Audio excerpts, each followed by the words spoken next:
Et coucou tout le monde, j'espère que vous allez toutes et tous très bien. Aujourd'hui, je vous retrouve pour la 5e partie de la série École de coiffure des années 50. Donc écoutez, et bien c'est parti!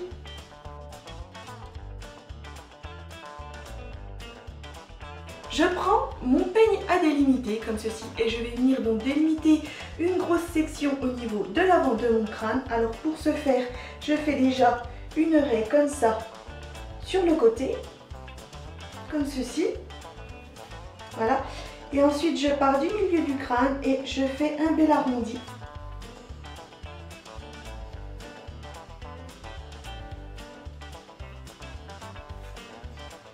Voilà, comme ceci. Donc là, j'ai les petits cheveux récalcitrants. Donc je prends ma grosse mèche, comme ça que je viens de délimiter. Je la brosse bien, comme ceci. Et je vais lui donner un mouvement sur un côté. En l'occurrence, ce sera ce côté-ci pour moi, comme ça. Donc je prends de la laque Elnet Extra Forte et je vais venir laquer des deux côtés. Devant et derrière, comme ça. Pour bien prendre tous les petits cheveux.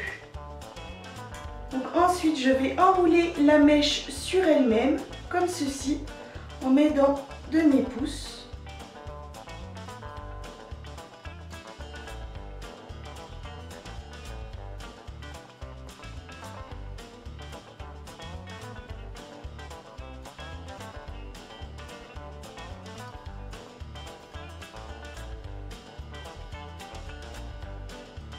Donc voilà, comme ceci. Alors, ce côté-ci, je vais venir l'attacher à l'aide d'une pince plate. Là, j'enfile une pince à l'intérieur que je viens donc camoufler. Voilà. Donc là, je viens bien structurer ma boucle intérieure, que ce soit bien joli. Je laque les petits cheveux, parce que j'ai toujours des bébés cheveux récalcitrants, moi en l'occurrence, donc c'est pas toujours le mieux. Donc là, ce que je vais faire, c'est que je vais fermer le tunnel. Comme vous voyez, il est déjà à moitié fermé. Donc là, je vais m'aider en poussant légèrement, comme ça. Donc je vais déjà bien positionner ma chevelure. Voilà. Et donc, je prends une pince plate. Et je viens prendre quelques cheveux, comme ceci, pour fermer le tunnel. Que ça fasse un très beau tourbillon en fait. Voilà.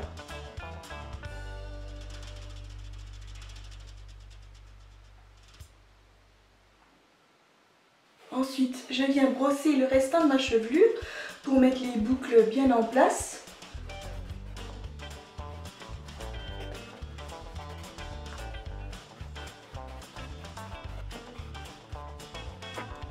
Comme ceci. En fait, cette coiffure, il n'y a rien de bien compliqué, c'est juste donc le rouleau à réaliser. C'est vraiment très simple, vous avez vu en 2 temps 3 mouvements, c'est réalisé quoi. Et donc après, je vais venir agrémenter cette coiffure d'un joli foulard comme ceci. Donc je passe mon foulard sous ma chevelure.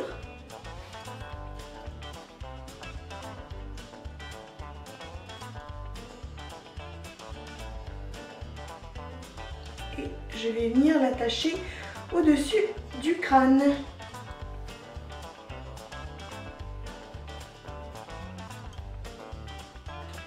Alors je vais mettre 2 petites pinces plates pour maintenir donc le foulard sur la chevelure parce qu'en fait ça a tendance quand même à glisser.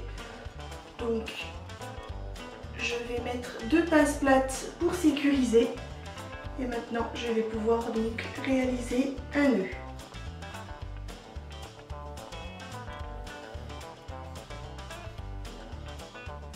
Je défais un petit peu en éventail comme ça. Voilà, ça donne un petit peu plus de volume.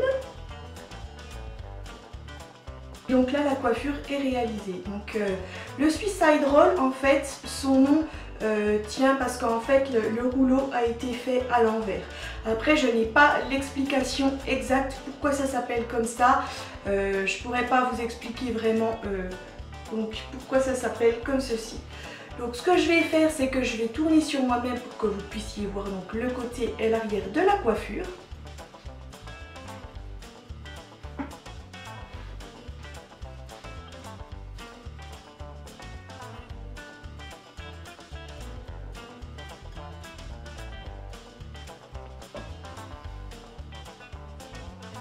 Voilà, c'est vraiment très simple à réaliser et c'est un autre style donc de roll. C'est vrai qu'il y a plein de styles différents, mais ceux que je vous présente, c'est vraiment les principaux que l'on faisait, donc que l'on réalisait donc dans les années 50.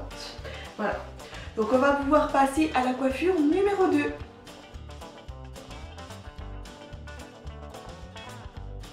Je prends mon peigne à délimiter et je vais venir délimiter donc des sections.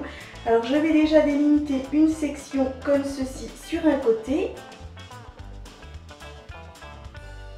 Voilà, comme ceci, jusqu'à peu près au milieu du crâne. Et là, ici, je reviens un petit peu en arrondi. Voilà, comme ça. En fait, je fais un arrondi jusque derrière la tête, comme ça. Là. Donc cette section-là, je ne vais pas m'en occuper tout de suite. Je démarre du milieu du crâne, comme ça, et je vais venir jusque derrière mon oreille.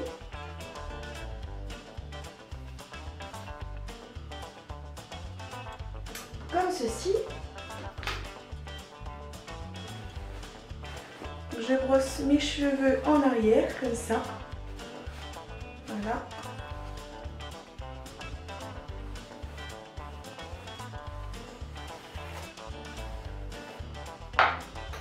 Je vais laquer cette section, comme ça, pour bien prendre tous les petits cheveux, que ça fasse quelque chose de net. Voilà, comme ceci. Et donc là, je vais vriller vers l'extérieur, comme ceci. Je vais donner un mouvement de vrille et je vais pousser vers l'avant. C'est ce qui va donner cet effet bombé ici. Vous n'avez pas besoin forcément de crêper. Moi en l'occurrence, comme j'ai les cheveux vraiment très épais, je n'ai pas besoin de crêper. Par contre, si vous avez les cheveux extrêmement fins, je vous conseille quand même de crêper mèche par mèche, de bien laquer et ensuite faire ceci. Donc là, je vais agrémenter de peignes comme ceci. Ce sont des peignes anciens. Donc, alors, je vais planter le peigne comme ça et je vais pousser vers l'avant. Voilà, comme ça. Faire un beau bombé.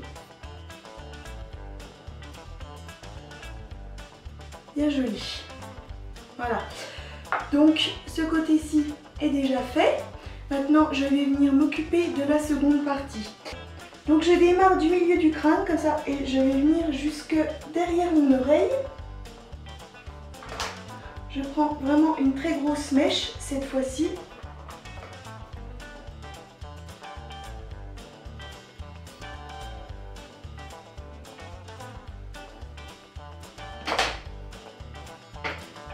Comme ceci. Là j'ai vraiment pris une très grosse mèche. Donc je brosse mes cheveux à l'arrière, comme ça.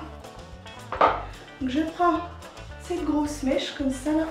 Je vais déjà mettre les boucles dans le même sens en brossant.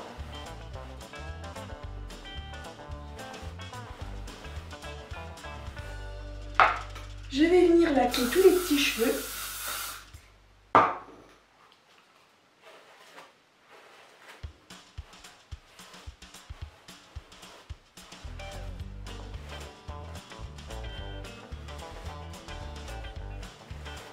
Donc je brosse bien à l'arrière comme ceci pour que ça prenne bien la forme.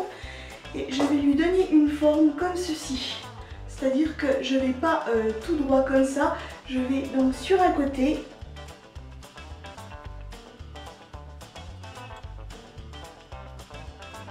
Donc je prends ma mèche. Je la vrille cette fois-ci vers l'intérieur de ce côté-ci. Et je la pousse vers l'avant pour donner du volume. Je prends un second peigne et je vais venir donc le mettre en poussant. Voilà. Et donc là, si vous voulez un peu plus de bombé, vous prenez donc l'embout de votre peigne à délimiter comme ça et vous venez donc donner plus de volume en tirant légèrement.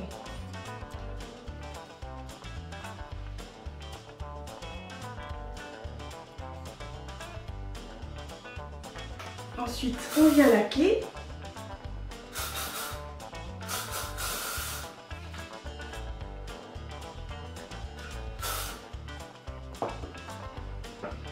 Je vais brosser le reste de ma chevelure pour donner donc des beaux mouvements à mes boucles. Sachant que c'est une mise en pli qui a été déjà bien détendue au préalable.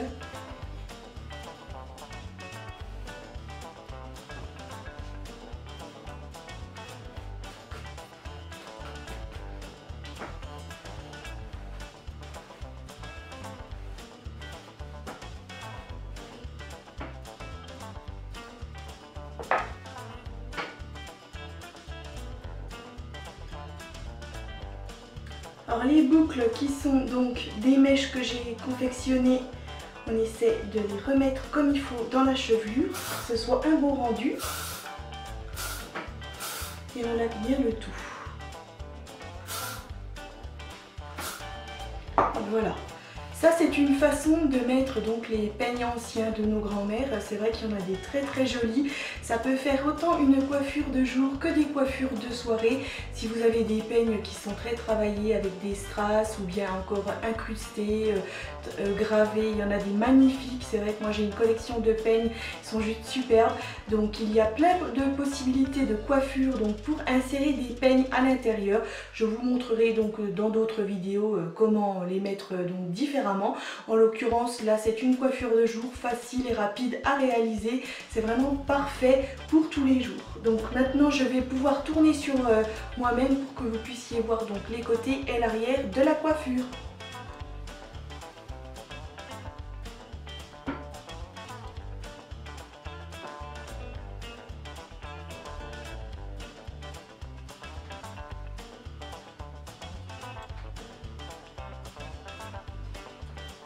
Voilà, il n'y a vraiment rien de plus simple à faire. C'est vraiment à chaque fois toujours pratiquement les mêmes sections de cheveux à délimiter. Donc les coiffures étaient quand même simples à réaliser. Il y en avait des un peu plus travaillées certes, mais oui, une fois la mise en pli faite, après on peut faire toutes sortes de coiffures différentes. Donc voilà, ces 2 mini tutos de coiffure de jour des années 50 sont maintenant terminés. Alors j'espère que ceux-ci vous ont plu. Si c'est le cas, n'hésitez surtout pas à liker ou alors me dire ce que vous en pensez dans un petit commentaire. Bien entendu, vous retrouvez donc tous les produits et matériels que j'ai utilisés pour réaliser ces 2 coiffures dans la barre d'infos. Vous pouvez aussi vous abonner à ma chaîne YouTube si ça n'est pas encore fait. Vous pouvez aussi me rejoindre sur les réseaux sociaux Facebook et Instagram. Et moi, je vous dis à très très vite pour la 6e partie de l'école de coiffure des années 50. Bye!